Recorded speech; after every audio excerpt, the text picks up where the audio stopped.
Yeah, I like that piece too of the discourse. And I think there's also a piece too, and we talked a little about knowledge, but maybe harnessing is the word, leveraging, I'm just trying to think about it. And speaking of language, I'm like, let me just think of these words, but almost like celebrate. There we go. Celebrating the strengths that students bring in from no matter where they are, right? And understanding the cultural knowledge that may be involved to apply to that specific context with that specific content area. Would that be also important as well?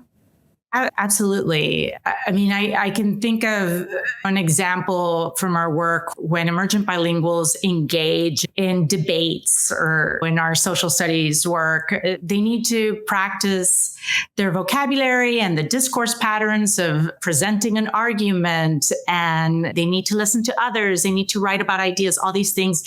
And they come with resources. They have some language to get at these things. It doesn't have to be perfect academic English. Mm-hmm. They have resources that they can bring, and it's through the practice of all these things through their language that their proficiency increases. But if they're not given that opportunity because we think that, I don't know, they don't have as much to offer, or they can't speak English well enough, or, it's having this sort of asset-based approach when we teach, I think is so key for emergent bilingual students to feel a part of their learning community.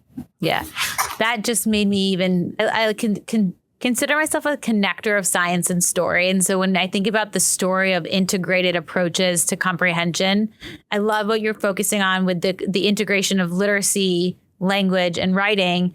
And then in that, maybe mind map or, I'm trying to think of a shape that would represent integration. Maybe it's a cyclical thing. It's not cyclical, but importantly in that bucket of really important things that we think about is, like you said, the asset-based approach, the cultural competencies and understanding and inclusive practices that are going to access students' previous knowledge, or whether it be cultural or content or whatever that's involved, and making sure that you're using those as access points for them to further their understanding and learning of the curriculum, right? When they come to text and things like that. So yeah, I really appreciate you bringing that lens in.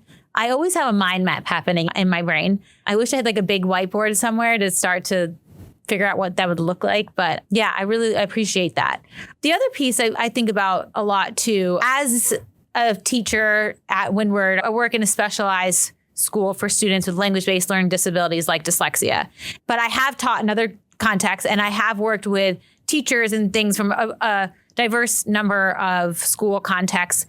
And in synthesizing the research and connecting it to classrooms, I find that things like PACT, for example, or instructional methodology like PACT, is absolutely necessary for my kids that I teach, right? For the kids that are struggling readers, that need this cognitive framework or these strategies and this knowledge to access the curriculum.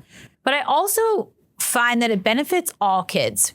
In your work, can you give some insights on how these methods might work in maybe a universal design approach, or just in inclusion classrooms where you have a range of students? Okay, I kind of have two thoughts that are kind of competing in my brain, but they're not at odds. So is it a paradox where they seem like tensions? Let me start one of them and then move to the other. So one is that we do this research of multi-component instructional approaches like PACT in general education classrooms, because our most vulnerable students are in these classrooms, right? Struggling readers, emergent bilinguals, the students with learning disabilities, they are in general education classrooms. And we have found that these approaches equally benefit general education students and those at risk for learning difficulties.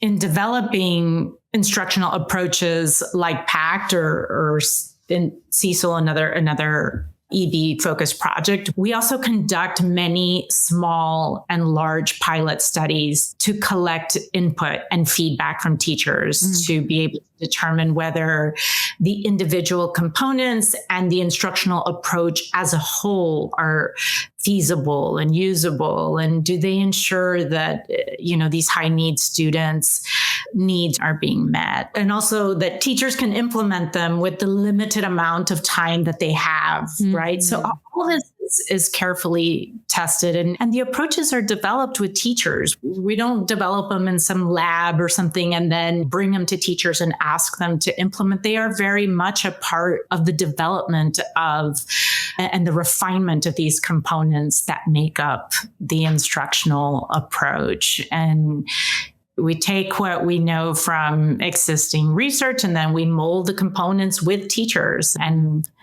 test them individually and together. So that is how we know that educators can implement these in their general education classrooms and that they benefit multiple student profiles and not to the detriment of like a more neurotypical or general education student.